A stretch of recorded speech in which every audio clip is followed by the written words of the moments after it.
Well, now, I have no idea if this is actually working because once again Facebook has changed all its settings and made it impossible to get online into a page that you own rather than your own page. Now, I'm not doing a talk today, so actually I've made a little presentation which with a title card which tells you that this is definitely not a lunchtime live talk.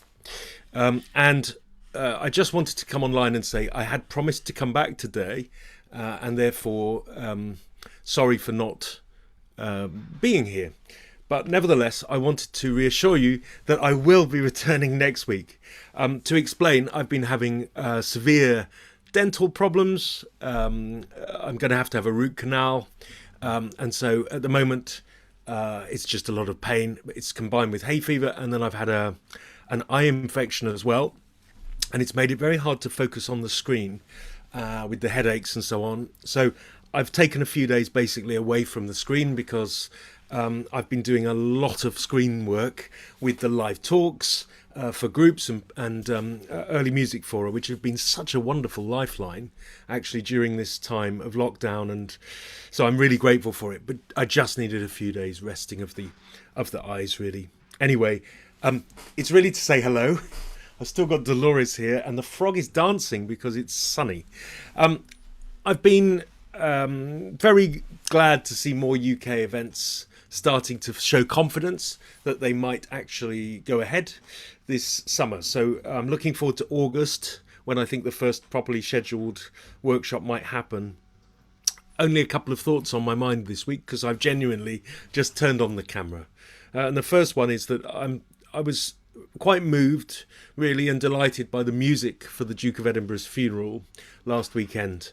And I so enjoyed seeing the pageantry of the military bands, the trumpeters, the bagpiper, and the music in the ceremony itself, in the funeral service itself, which probably occupied more than half of the time the service took, was quite superb.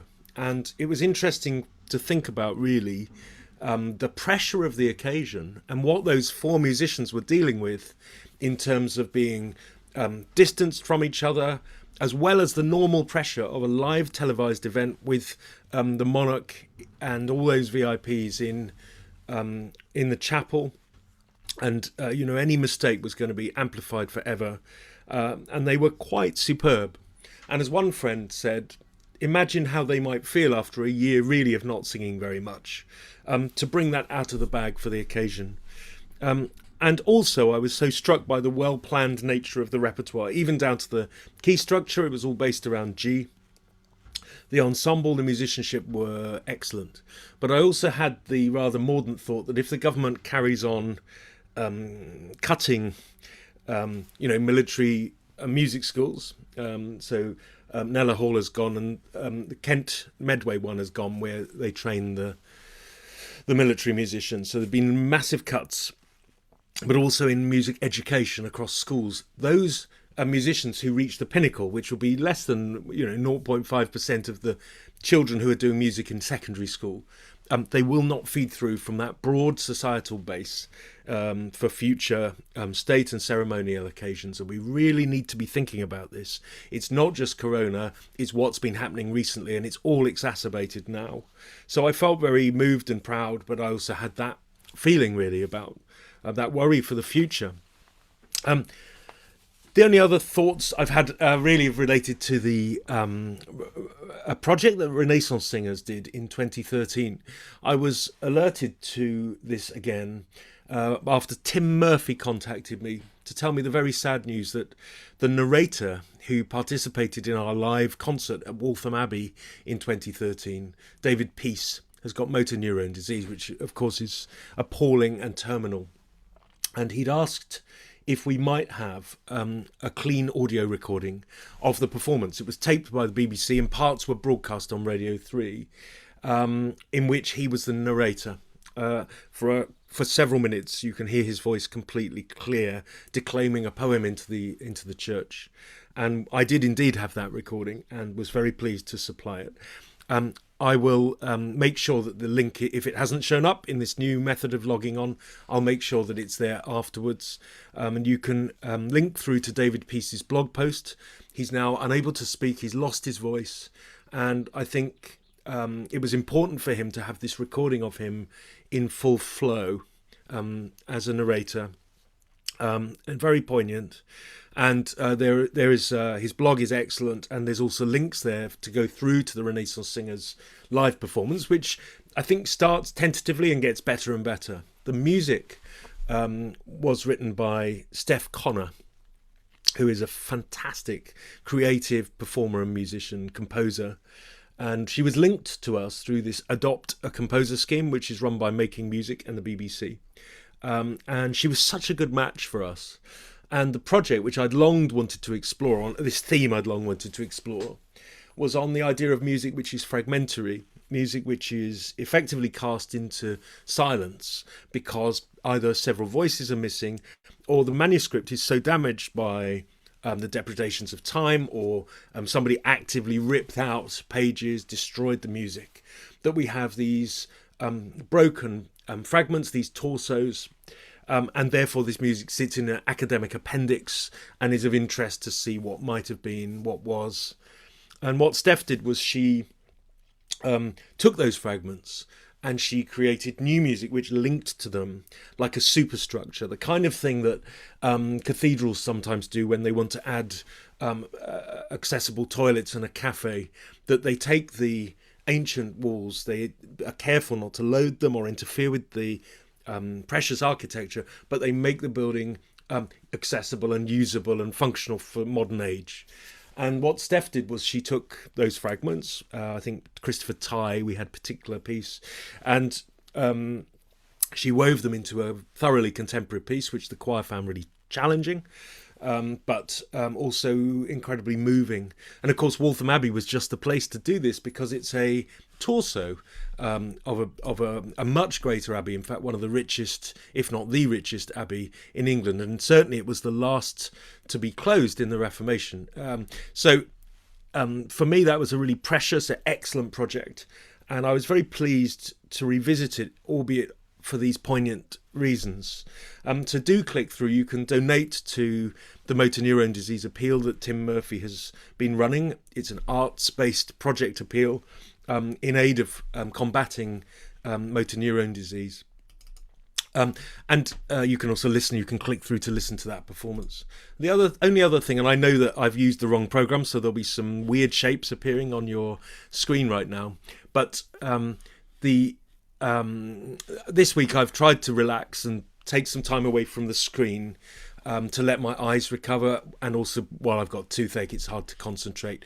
But I took myself off to Bayham Abbey, and sorry about the blotches that you'll see on the screen, but this was a fantastic sunny day in which to visit this ruined abbey. It's one of my favourite places. It's right on the border of Kent and Sussex. It had a gate in each county, and it sits on the river that was the border.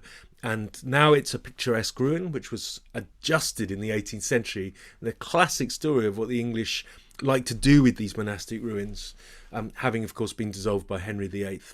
But again, for me, there is an aesthetic and musical equivalence with those fragments, and there is something utterly beautiful about something which is broken, incomplete. That's the poignant picturesque aspect, which I think in an English landscape, these kind of abbey ruins are both the symbol of some oppressive foreign power proudly tossed out with bulldog spirit, but also I think a sign of a poignant loss, a fracture, a detachment from the European mainstream, and also a loss of something artistic and aesthetic, albeit that, and I won't rerun the Reformation now, but you know, these abbeys have become centres of extraordinary wealth and influence, and they were essentially a part of a superstructure of political and power and oppression, if you read it that way, and control, as much as they were centres of learning and engines of prayer. And for me, I always feel this extreme ambiguity about that aspect of the Reformation and these physical residues of this tremendous turmoil and conflict that pulled our country apart, really, and went on into the Civil War and beyond. You know, the ramifications of this huge rupture in our cultural life. As a musician, you cannot help but regret all the lost music.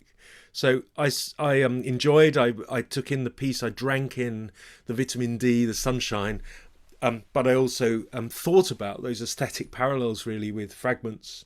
Very few people will come to a concert which is marketed as, manuscript fragments, pieces which keep half starting, stopping in the middle, go down to a couple of voices, resume.